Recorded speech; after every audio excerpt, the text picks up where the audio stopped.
이 시간 자리에 일어나셔서 영과 진리로 주일 예배를 하나님께 드리시겠습니다.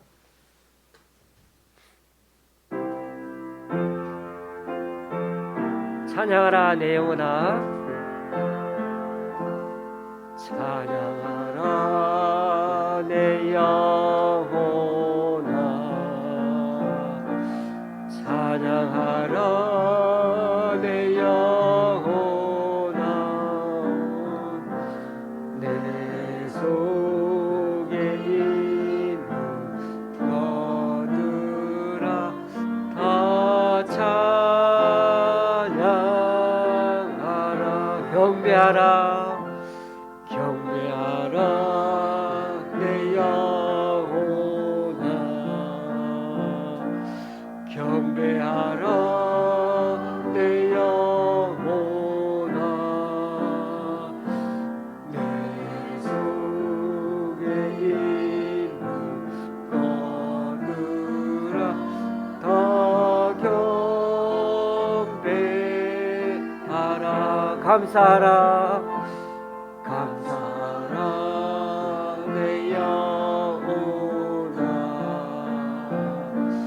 감사하라 내 영혼아, 내 속에 있는 것들아 다 감사하라.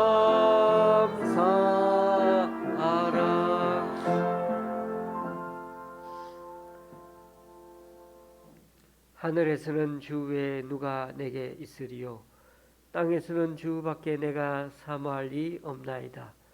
내 육체와 마음은 쇠약하나 하나님은 내 마음의 반석이시요 영원한 분깃이시라. 하나님께 가까이함이 내게 복이라. 내가 주 여호와를 나의 피난처로 삼아 주의 모든 행적을 전파하리이다.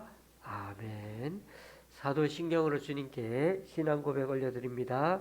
전능하사 천지를 만드신 하나님 아버지를 내가 믿사오며 그 외아들 우리 주 예수 그리스도를 믿사오니, 이는 성령으로 잉태하사 동정녀 마리아에게 나시고 본디오 빌라도에게 고난을 받으사 십자가에 못 박혀 죽으시고 장사한 지 사흘 만에 죽은 자 가운데서 다시 살아나시며 하늘에 오르사 전능하신 하나님 우편에 앉아 계시다가 저리로서 산자와 죽은 자를 심판하러 오시려, 성령을 믿사오며 거룩한 공예와 성도가 서로 교통하는 것과 죄를 사하여 주시는 것과 몸이 다시 사는 것과 영원히 사는 것을 믿사옵나이다. 아멘. 우리 자리에 앉으셔서 찬송 6장 찬양하시겠습니다.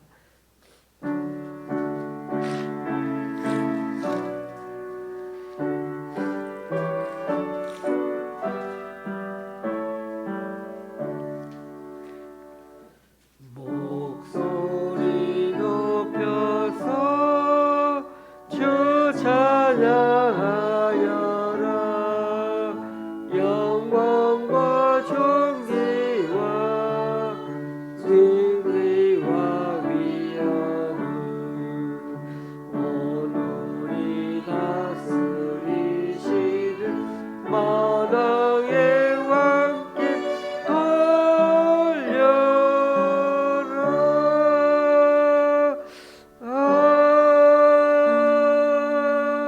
아멘. 교독문 62번을 다 함께 교독하시겠습니다.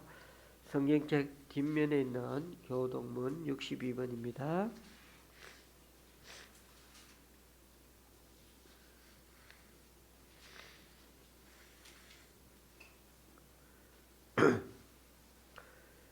여호와여, 내 기도를 들으시며 내 간구에 귀를 기울이시고 주의 진실과 의로 내게 응답하소서.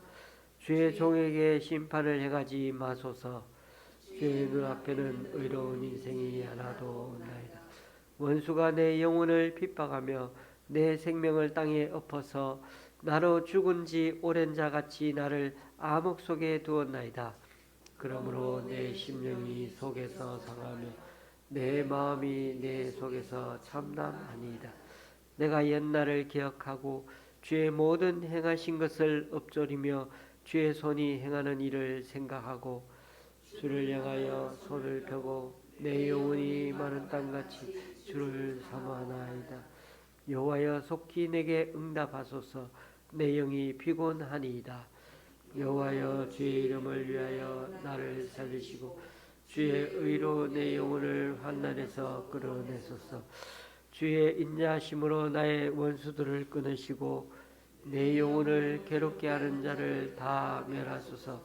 나는 주의 종이니이다. 아멘. 찬송가 380장입니다.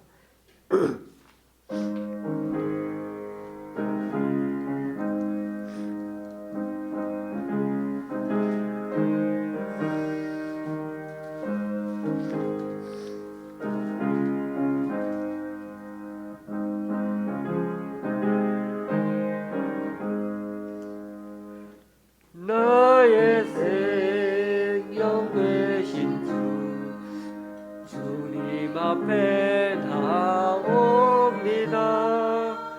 주의 흘린 보혈로 정죄하사 받아주소서. 날마다 주를 찬송하겠네. 주의 사랑 줄로서 나를 굳게 잡아 매소서. 새로운 세상 지내니 나를 인도하여 주소서. 주를 믿고 나가면 나의 길을 잃지 않겠네. 날마다 주를 찬송하겠네. 주의 사랑 줄로서 나를 굳게 잡아 매소서. 세상 살아갈 때에 주를 더욱 사랑합니다. 밝고 빛난 천국에 들어가겠네. 날마다 주를 찬송하겠네. 주의 사랑 줄로서 나를 굳게 삼아 매소서.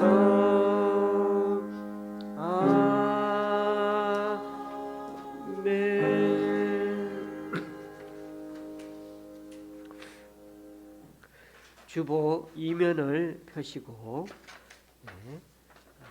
함께 기도문을 읽으면서 우리 하나님께 중보 기도하는 시간을 갖도록 하겠습니다. 첫째 줄은 사회자인 제가 읽고 그 다음은 같이 그렇게 읽으면서 하나님께 기도해 갈 때, 오늘은 좀 여기 보니까 숫자가 많아가지고 혹시 숫자 보실 때 좀 차근히 그렇게 읽으시면 될 것 같습니다.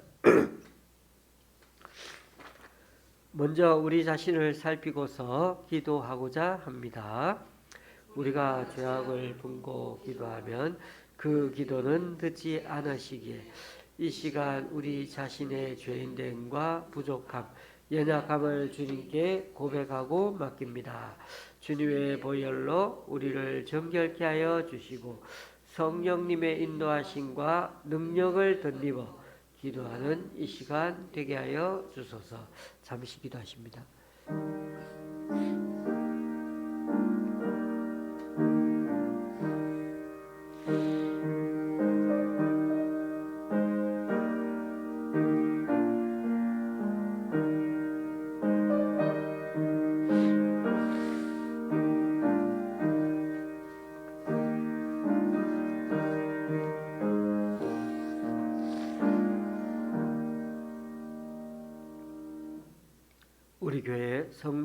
위해 기도합니다.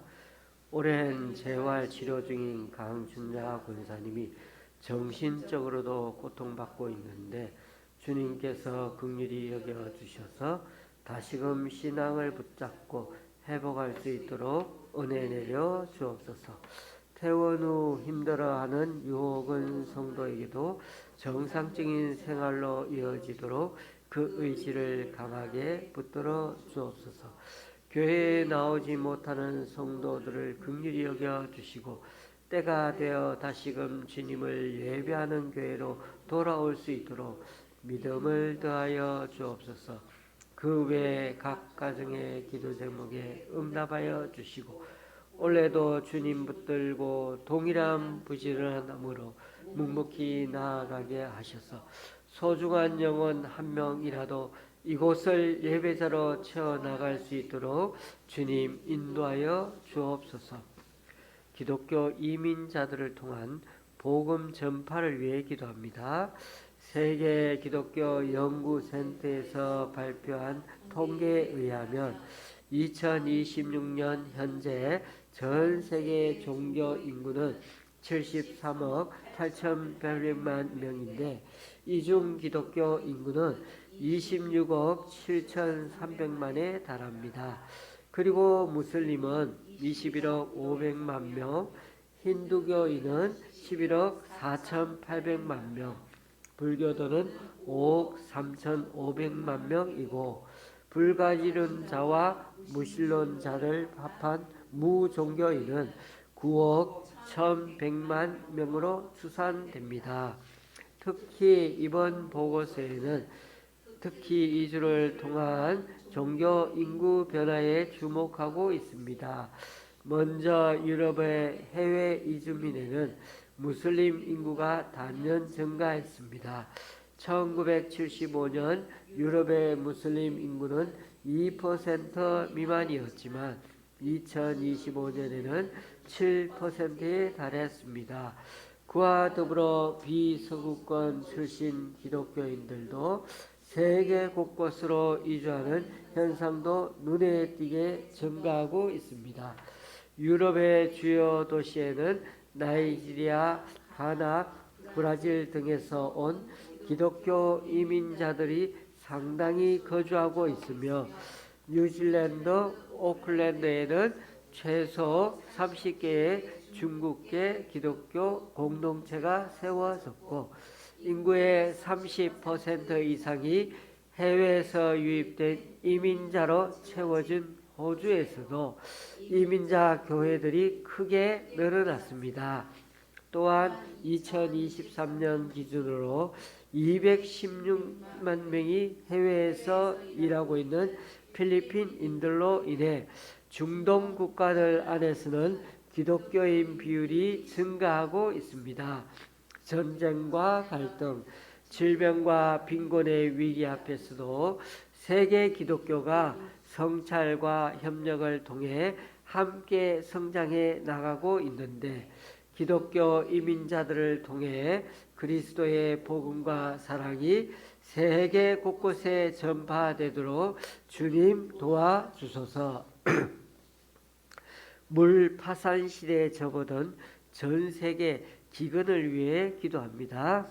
UN 보고서에 따르면 물 부족 현상이 심각해지면서 전 지구적 물 파산 시대에 접어들었으며 담수와 댐 확보 등 물 관리 시스템들이 임계점에 넘어섰다고 합니다.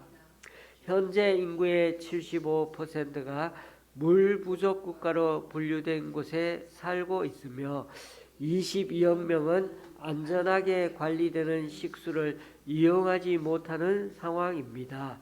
또한 20억 명의 사람들은 지하수 고갈에 따른 집안 침하로 점점 가라앉는 땅 위에 살고 있다고 합니다. 2030년까지 전 세계 담수 수요량도 공급 대비 40%를 초과할 것으로 예상되어 쿠웨이트와 아랍에미리트, 카타르 같은 중동 및 북아프리카 지역은 절대적 물기근에 시달리게 될 것으로 보입니다. 갈수록 심각해지고 있는 물 위기 극복을 위해 전 세계가 함께 노력하면서 자연에 내려주신 하나님의 은총에 늘 감사하며 살게 하소서. 박해받고 차별받는 전 세계 기독교인을 위해 기도합니다. 오픈도어 성경에서는 전 세계 3억 8,800만 명의 기독교인이 박해에 직면해 있다고 밝혔습니다.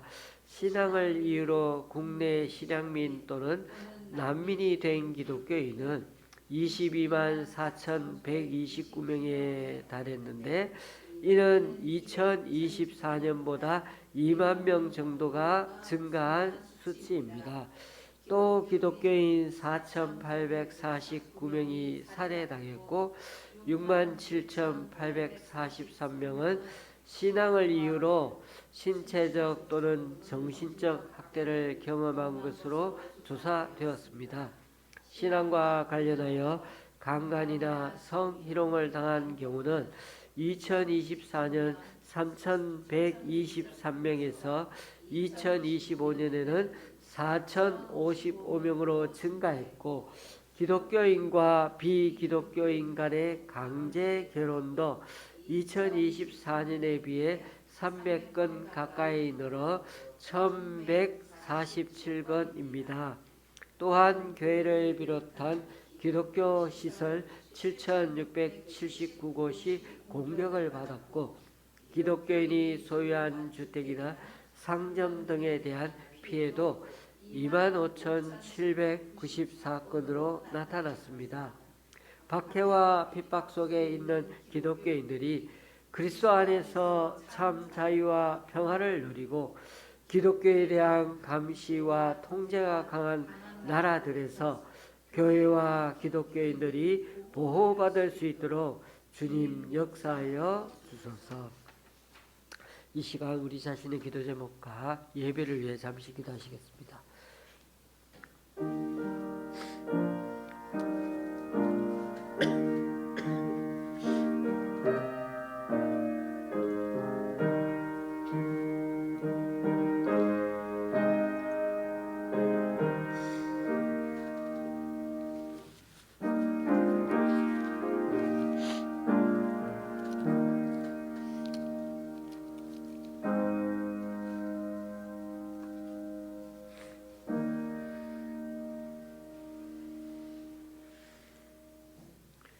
예수님의 이름으로 기도드립니다.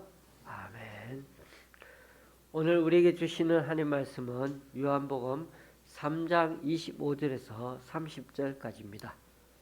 제가 가지고 있는 신약 성경은 147쪽입니다. 요한복음 3장 25절에서 30절까지입니다.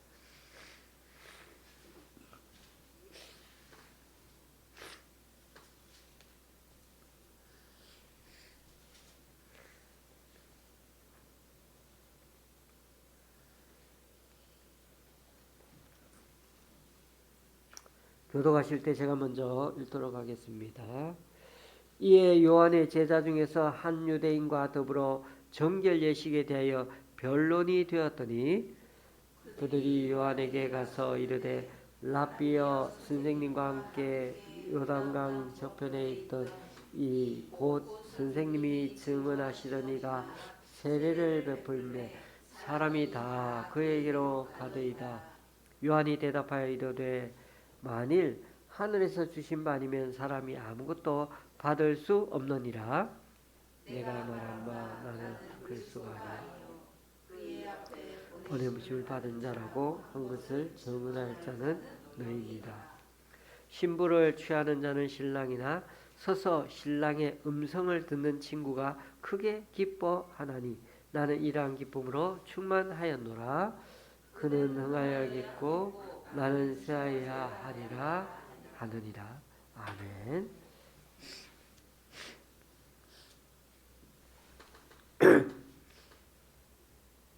지난주에 요한복음 첫 부분은 서론이라고 말씀을 드렸습니다.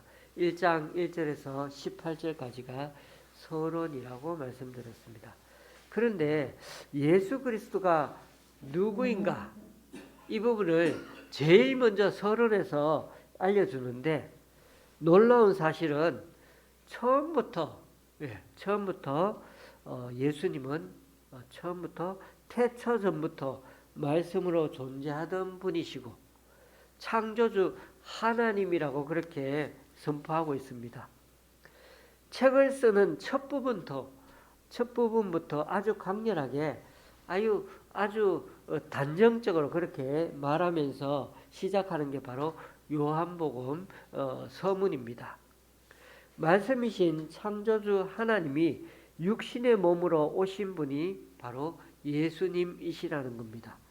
이처럼 요한복음은 책 시작하는 순간부터 예수님을 하늘에서 오신 분이라고 강조하고 시작합니다.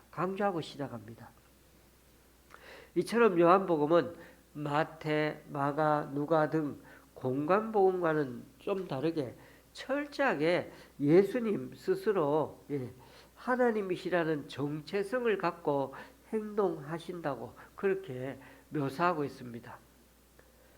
그래서 우리가 요한복음을 읽을 때는 예수님 모습을 막 상상할 때 스스로 하나님을 여기면서 지금 그렇게 말씀하시고 있다. 그런 장면을 한번 연상해 볼 필요가 있습니다.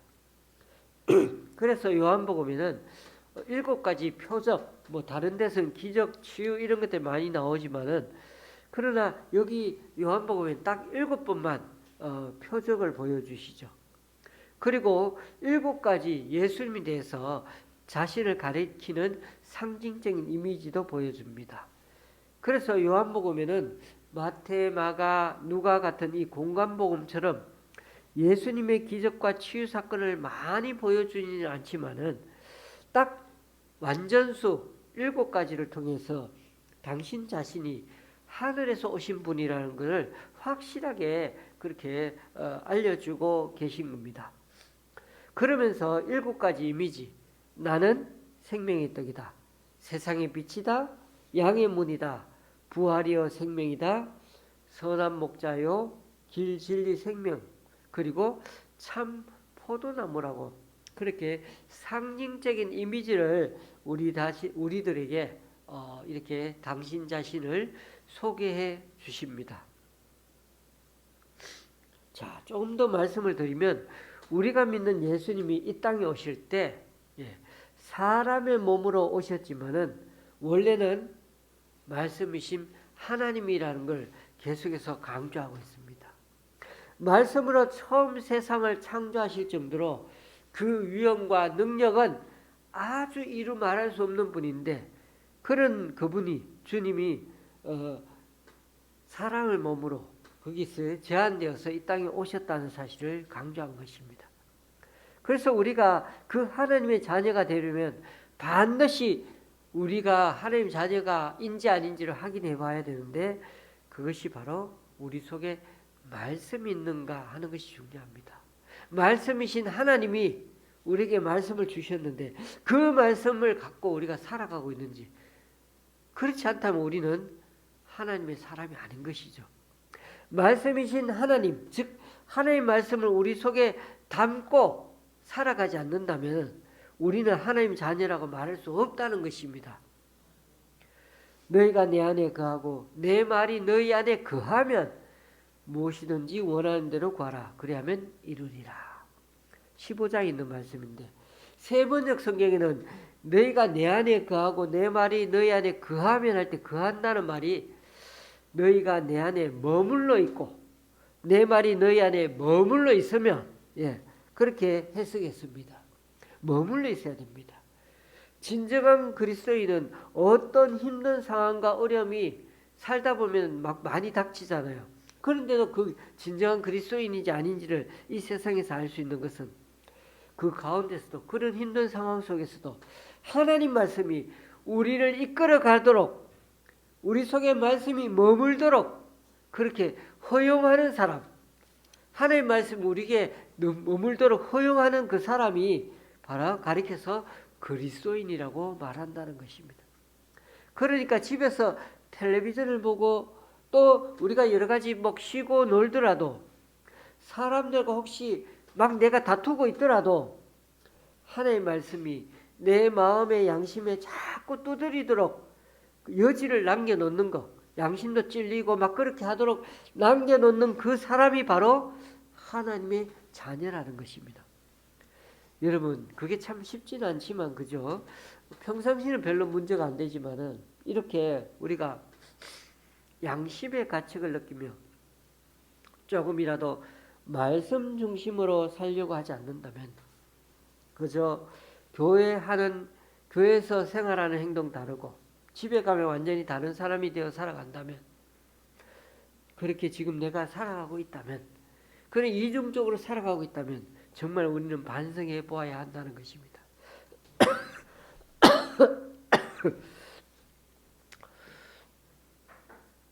죄송합니다. 물 한 잔 더 마시고.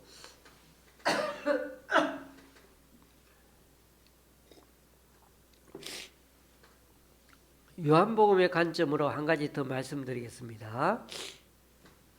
오늘 3장에 보면 니고데모가 밤에 예수님을 몰래 찾아와서는 예수님을 믿고 싶은 마음을 예수님께 표현을 했습니다. 그래서 예수님은 대뜸 사람이 거듭나지 않으면 하나님 나라 못 간다고 말씀하셨죠. 이때 니고데모는 거듭난다는 말을 2번 태어나야 한다고 그렇게 이해를 했습니다. 한국말로 거듭난다고 그렇게 해석을 해놨는데, 그런데 이 거듭난다는 헬라어는 2가지 뜻이 같이 있습니다.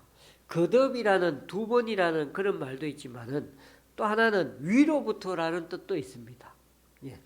아직도 학자들은 이 2가지 뜻의 일치를 보고 있지 않습니다. 어떤 사람은 거듭났다고 얘기를 하신 것이다 뜻으로, 또 어떤 사람은 하나님이 예수님이 위에서 나지 않으면은 그렇게 해석을 하고 받아들이기도 합니다. 근데 어쨌든 오늘 이 니고데모는 2번 태어나는 거로 그렇게 이해를 하고 받아들였죠. 사실 성경에는 2가지 다 그 뜻을 함축하고 있어서 우리는 2가지 다를 그냥 받아들이고 이해할 필요가 있습니다. 여기서 중요한 것은 무슨 뜻이냐가 무슨 해석을 해야 되는가 중요한 게 아니고요. 중요한 것은 물과 성령을 거듭나야 된다고 그러죠. 성령으로 거듭날 수 있다는 것을 기억해야 됩니다. 성령으로 거듭나야 구원받고 거듭 태어난다는 것이죠. 성령으로 거듭난다는 것은 위로부터 와야 되는 것이고, 그것은 한번 죽었다가 예수님과 한번 같이 죽고 예수님과 같이 살아난다는, 거듭 태어나는 것과 같은 의미도 똑같이 포함되는 것이죠. 주님과 더불어 죄에 대해 죽었다가 다시 태어야 한다는 점, 그런 점에서는 2번 거듭난다는 의미가 맞고, 또 한편으로는 위로부터는 그 하나님의 은혜와 능력이 아니고서는 성령님이 도와주시지 아니하고는 절대로 사람은 태어날 수가, 다시 태어나고 생명을 얻을 수가, 다시 2번 생명을 얻을 수가 없다는 것입니다. 그런 점에서 누가 그리스도인이라고 묻는다면 우리 마음에 성령님이 함께 계셔서 하나님 나라의 가치관에 계속 영향을 받으며 살아가는 사람, 그 사람이 바로 하나님의 사람이요 그리스도인이라는 것입니다. 우리 안에 주님을 모시지 않고 온통 내 생각대로 내가 하고 싶은 대로 그냥 움직이며 살아가면서 나는 예수 믿는 사람이야, 그렇게 해봤자 아무 소용이 없습니다. 잘 생각해 보십시오. 그 사람은 아무리 아주 오랫동안 교회를 다녀도 하나님의 사람이 아닐 수 있다는 말입니다.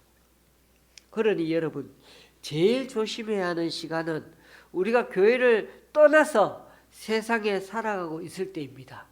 교회 다닐 때는 내가 예수 믿는 사람 같아요. 그렇죠? 예수님 말씀을 듣고 있는 것 같아요. 양심이 찔림이 있는 것 같아요. 그러나 집에 혼자 있을 때, 친구를 만날 때, 회사를 다닐 때, 그럴 때를 생각해 보십시오. 내 자신이 지금 아무 거리낌 없이 하고 있는 행동들을 잘 돌아보십시오. 성령님의 하나님의 음성을 듣지 않고 그저 편안하게 아무 문제 없이 지금 내가 살아가고 있다면 우리는 지금 너무나 잘못된 길을 지금 걸어가고 있는지도 모르는 것입니다. 이러다 죽어서 하나님 나라 갈 수 없는 건 아닌가? 그런 양심의 가책도 한번 깊이 받아봐야 하는 것입니다. 오늘 우리는 세례 요한에 대해 살펴보고 있습니다. 그가 여기에 등장하는 것은 이미 1장에서 빛으로 오신 분을 증언하려고 하나님이 특별히 보낸 사람이 있다고 얘기했었죠. 특히 지금 예수님을 소개하는 이 세례 요한은 당시에 아주 떠오르는 별과 같은 존재였습니다. 사람들 눈에 보이는 세례 요한의 모습은 정말 하늘에서 보낸 참 예언자처럼 사람들 눈에 보였어요. 그렇잖아요. 진짜 같은 사람 어떤 사람일까요? 예, 세례 요한 같은 사람이죠. 아주 남루하게 차려입고 먹는 것도 자연생식만 먹고, 예? 자는 것도 집에서 자지 않고 그냥 자연에서, 예, 들에서 막 잤습니다. 그런데 늘 바른 말 잘하고, 광야에서 외치는 작은 소리에 지나지 않았지만 그의 메시지를 들으려고 많은 사람들이, 예, 다 몰려왔습니다. 예루살렘과 유대에 있는 사람들의 마음에 깊이 그 메시지는 파고들었고 갈릴리 사람들의 심금을 울렸으며 심지어 대제사장들과 바리새인과 같은 종교 지도자의 양심까지 뒤흔들어 놓은 사람이었습니다. 그래서 수많은 사람들이 죄를 고백하고 그 앞에서 세례를 받았고, 예? 이스라엘의 정신적인 지도자로 모든 사람들의 시선을 한 몸에 받고 살았습니다. 바로 이때 예수님도 같이 등장했죠. 처음에는 사람들의 눈에 세례 요한이나 예수님 별 구별 없이, 별 구별이 없는 것이 보였습니다. 두 사람의 사역도 거의 엇비슷했죠. 전하는 메시지도 비슷했습니다. 세례 요한은 회개하라, 천국이 가까이 왔다. 예수님은요, 하나님 나라가 가까웠으니 회개하라. 같잖아요. 예. 그리고 예수님도 세례 요한과 똑같이 물로 세례를 베풀고 있습니다. 정말 어떻게 보면 동종업계에 같은 사역을 하는 사람들이 만난 거죠. 예? 같은 파에, 같은 교단에 속해 있는 그런 사역자 같습니다. 그런데 어떻습니까? 그럴수록 자연스럽게 사람들은 두 사람을 비교하게 되지 않겠습니까? 그러다가 어느 정도 시간이 흘러가니까 점점 상황이 달라지기 시작했습니다. 예수님 주변에 사람들이 훨씬 더 많아지기 시작했죠. 그에 비해서 세례 요한의 주변에는 점점 사람들의 발길이 뜸해지기 시작합니다. 여러분, 직접적으로 이렇게 비유하기는 어렵지만, 예? 예전처럼 열심히 교회를 이끌어 가고 있는데도 어느 순간부터 우리 옆에 다른 교회가 생겼어요. 개척해가지고 그 교회는 사람들이 막 빠져나가고 있어요. 거기로 막 가고 있어요. 그럼 목사의 마음이 어떨 것 같습니까? 아마 영성이 뛰어난 우리 세례 요한이라 할지라도 이런 상황에 봉사하면 좀 외롭고 힘들지 않을까요? 네? 내 메시지가 좀 약해졌나? 네? 저 같은 사람이면 잠이 잘 안 왔을 것 같습니다. 네? 설교도 좀 딸리고, 이러면서 저쪽 교회와 막 비교가 되겠죠. 저쪽의 목사님은 너무 설교를 잘해서 다슬러 가는가 봐. 네?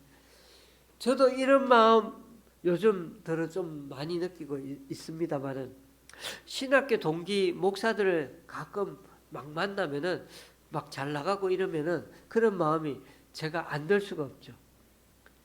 이렇게 목회하다가 언젠가 이렇게 그만둬야 하는 순간이 찾아오지 않을까 하는 그런 생각 말입니다. 여기 세례 요한은 얼마나 잘 나가는 순간이 있었습니까? 사람들이 매일 구름대처럼, 예, 몰려왔는데 그런데 자신이 이제는 역사의 무대 뒤로 조용히 사라져야 하는 그런 순간에 오니까 어떻게 보면 한순간 힘이 빠지고 허탈감도 몰려왔을 수도 있을 것 같습니다. 그렇습니다. 여러분, 이럴 때 지도자가 어떤 태도를 취하든가가 아주 중요합니다. 목회하고 있는 그 상황보다 더 중요합니다. 어떻게 보면 이때가 바로 그 지도자의 됨됨이를 지어볼 수 있는 리트머스 마지막 시험 잣대라고 볼 수가 있습니다. 심지어 지금 자기 제자들까지 나서서 스승을 부추기고 있습니다.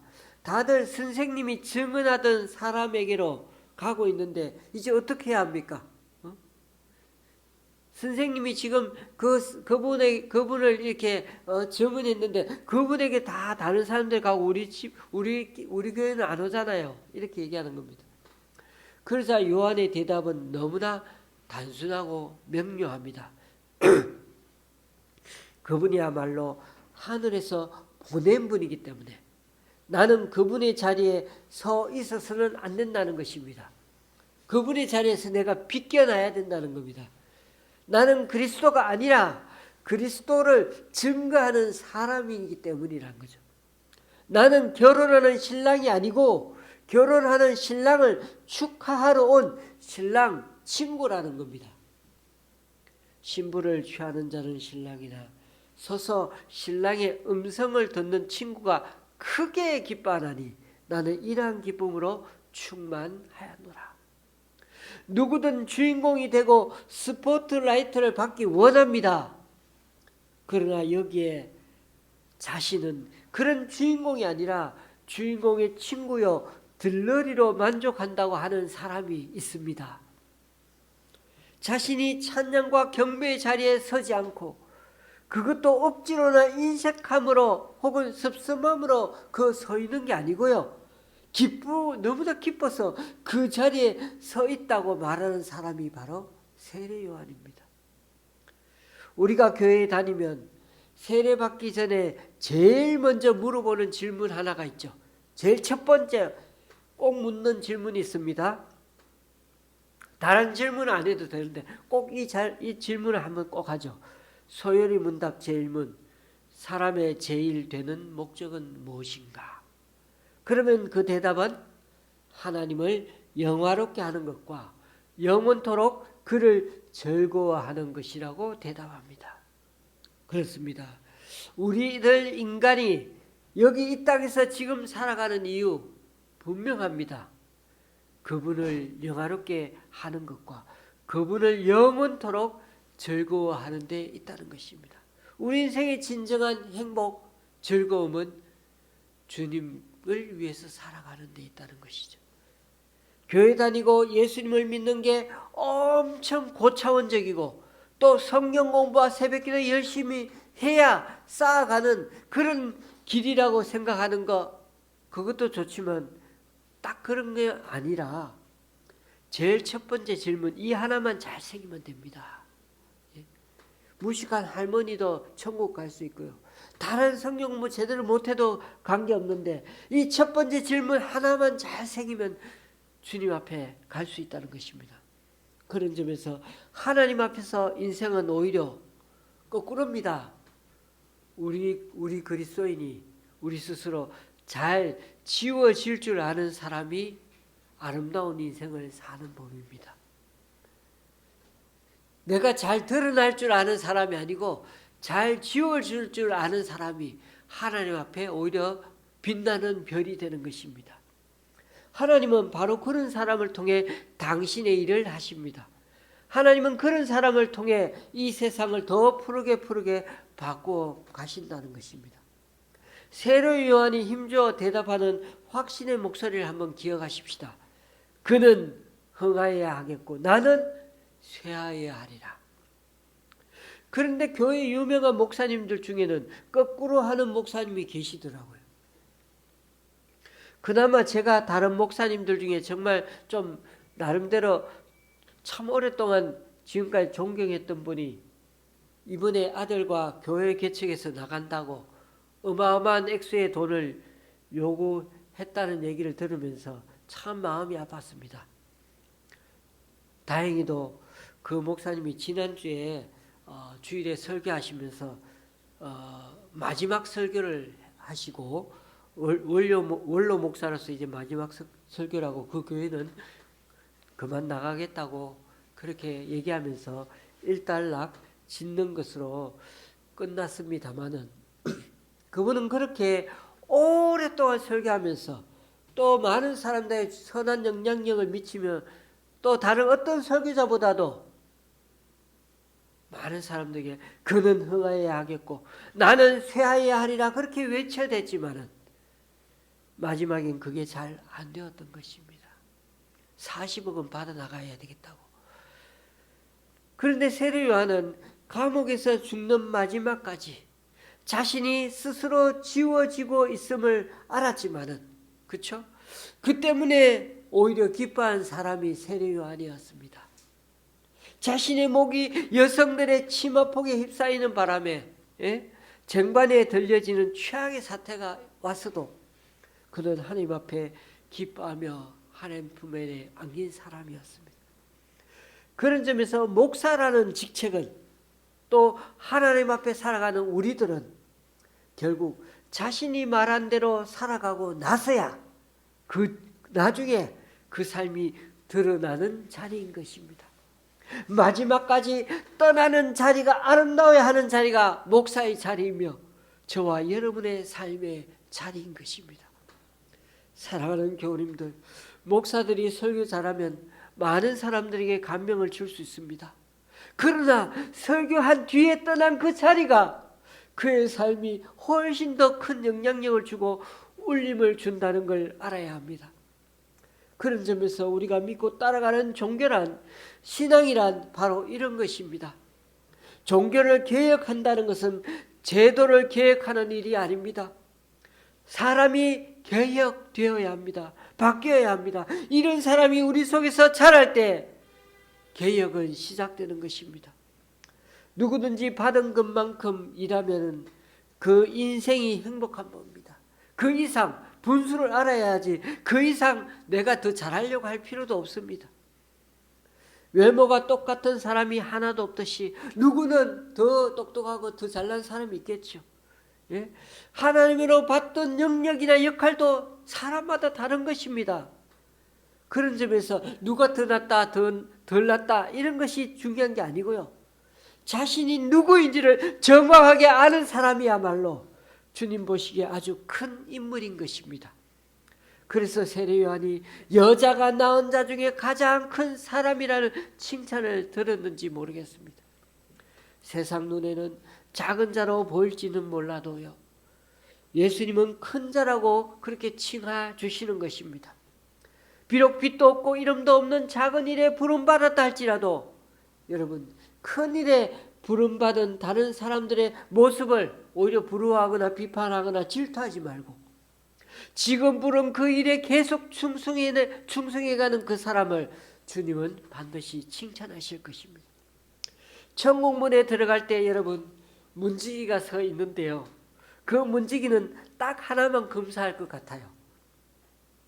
돈, 명예, 훌륭한 업적, 선행 등등 이런 거, 그런 걸 검사한다면 여러분 사실 저부터 천국에 들어갈 때 좀 어깨가 움츠러들고 뭐 내세울 게 하나도 없어가지고 좀 이렇게 주눅들 것 같아요.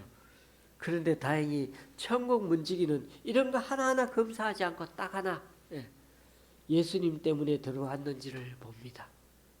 그 사람 자체가 훌륭해서 천국에 들어가는 게 아니고요, 너무나 위대하고 크신 그 주님 때문에 우리는 덩달아 천국 가고요, 덩달아 기뻐하며 살아가는 것입니다.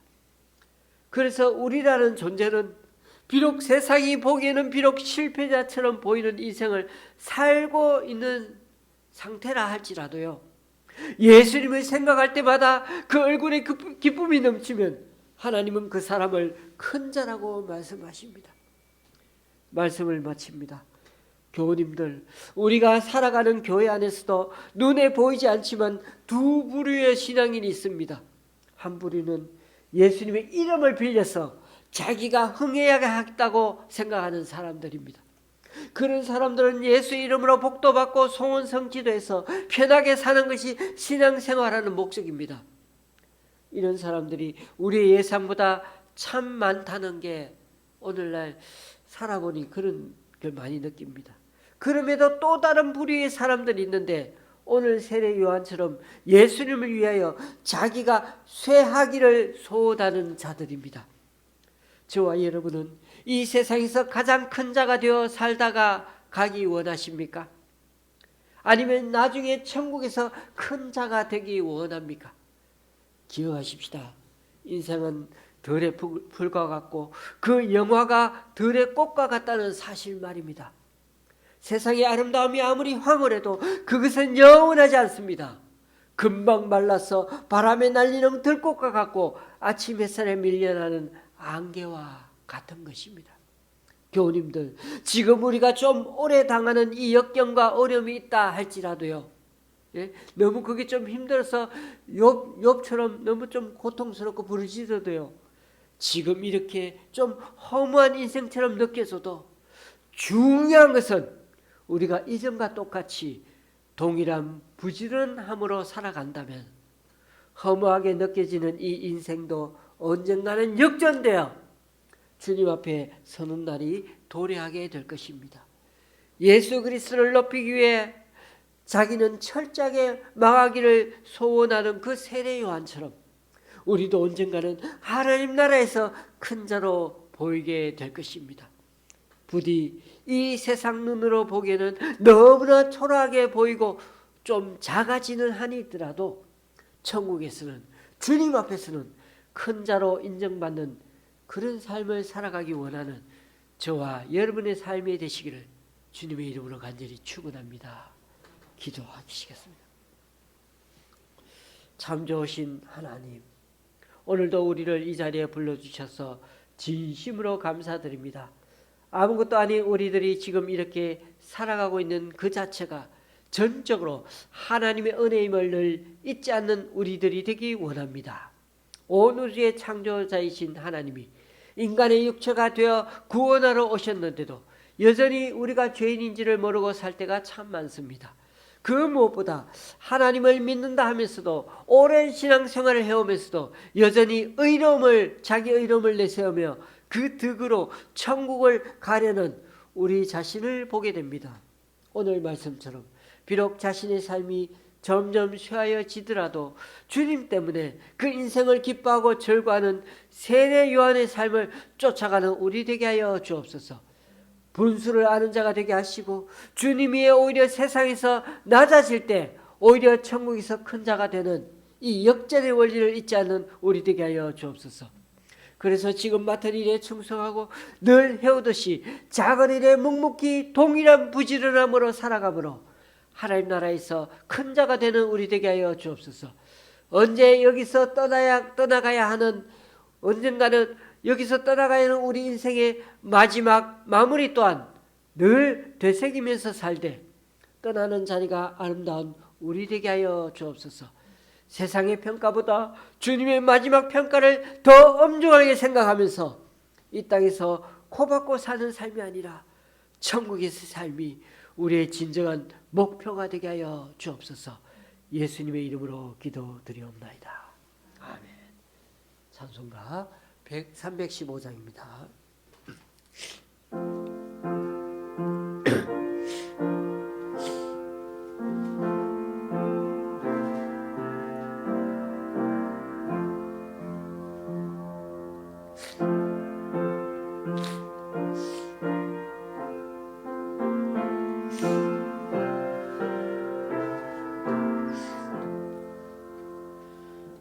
내 주 되신 주를 참 사랑하고 곧 그의 죄를 다 구합니다. 그 은혜를 주신 예수시니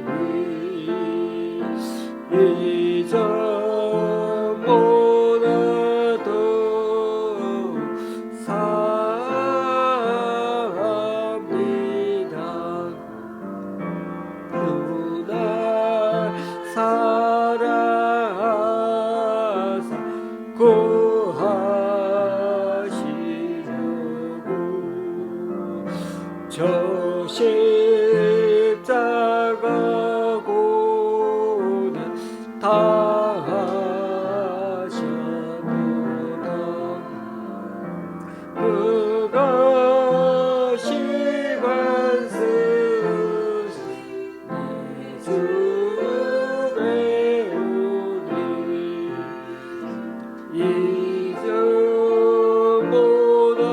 이전보다도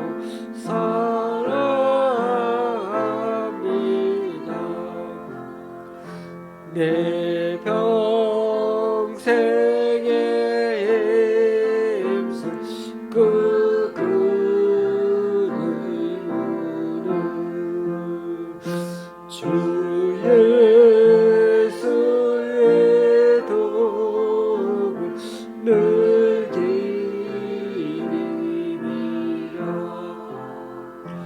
숨길 때야지 내 할 말씀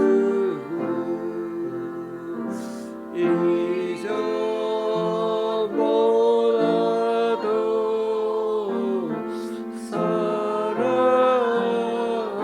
사랑합니다.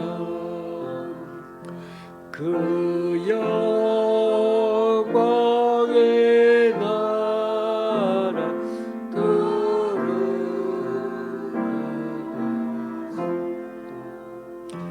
그 풍성한 은혜를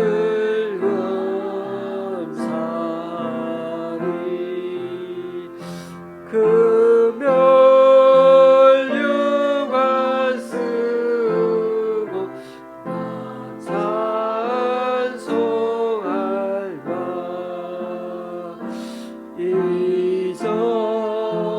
이전보다 더 사랑합니다.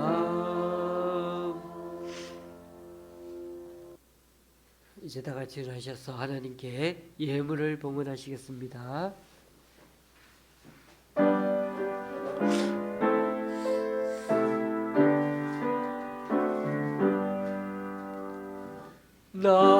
나의 고아들이니 주여 받아주셔서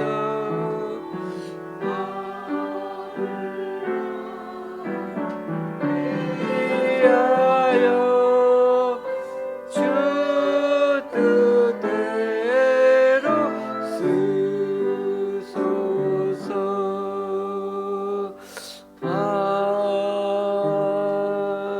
아멘. 주님, 오늘 이 시간 주님 앞에 나와 각자 여러 모양으로 드린 헌금들 기뻐 받아주시고 쓰이는 곳마다 귀한 결실 맺을 수 있도록 크신 은총으로 덧입혀 주옵소서. 오늘도 네 분의 주일헌금과 두 분의 11조헌금을 주님께 올려드립니다. 또한 광주의 집사님 가정에서 강동구 교회와 기관에서 그리고 김천의 권사님이 귀한 예물을 하나님께 올려드립니다. 이분들의 헌신과 승김 귀하게 받으셔서 이분들을 통하여 하나님 나라가 더욱 확장되게 하여 주시옵소서. 예수님의 이름으로 봉헌기도 드립니다. 아멘. 우리 앞뒤 좌우로 기쁘게 인사 나누겠습니다.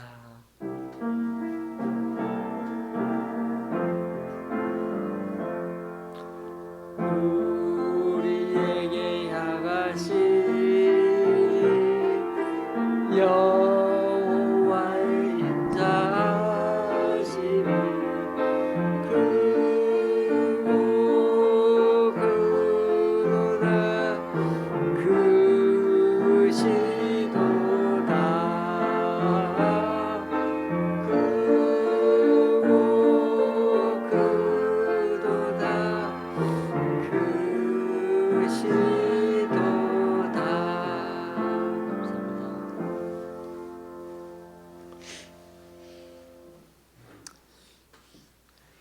예, 우리 이렇게 인사 나눌 때 이렇게 제가 손으로 이렇게 축복하면서 나누는데 이쪽에는 항상 잘 없어가지고 늘 그런데 이렇게 또 우리 경숙 자매가 이 자리에 딱 앉아 있으니 얼마나 이렇게 또 이렇게 축복하는데 너무 막 마음이 너무 기쁘고 감사했습니다. 특별한 교회 소식은 없고요.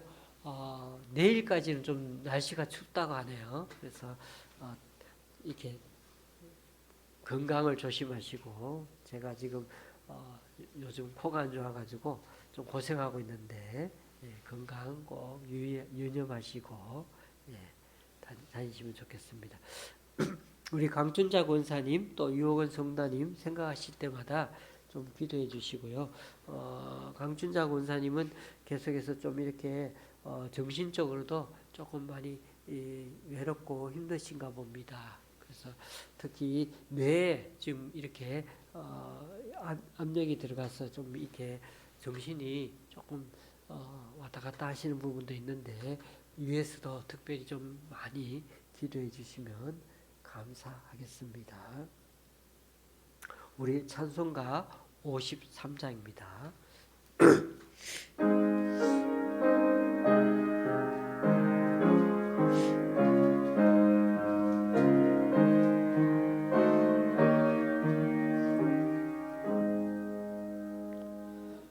성전을 떠나가기 전 머리를 숙일 때 주구서 함께 계시고 복내려 주소서. 집으로 돌아가는 길 주동에 하시고 내 모든 오랜 생사를 다 지켜주소서. 거룩한 날이 다가고 저녁이 되도록 주 우리만의 빛대사 늘 계시옵소서.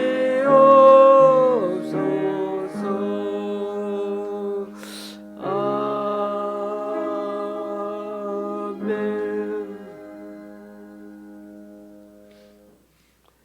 우리 주 예수 그리스도의 은혜와 하나님 아버지의 크신 사랑과 성령님의 교통 교제케 하심이 비록 이 땅에 발 내딛고 사는 동안에도 하늘에서부터 내려온 말씀이신 하나님을 가장 소중히 여기며 살고 또 성령님이 지금 내 안에 머물고 있는지를 가장 중요하게 살다가 때로는 이 세상에서는 망해버린 그 세례요한처럼 우리 또한 세상의 부귀 영화보다는 천국의 부르심과 상을 더 귀히 여기며 이 한 주간도 묵묵히 신실하게 살아가기 원하는 여기 모인 우리 좋은 시학교의 성도님들과 그 가정에 이 시간 함께 예배하러 온 우리 경숙 자매 위에 병원에 계신 강춘자 권사님과 또 유호건 성도님 위에 여러 사정으로 교회에 나오지 못하는 성도님 위에 이제부터 영원히 함께 하시기를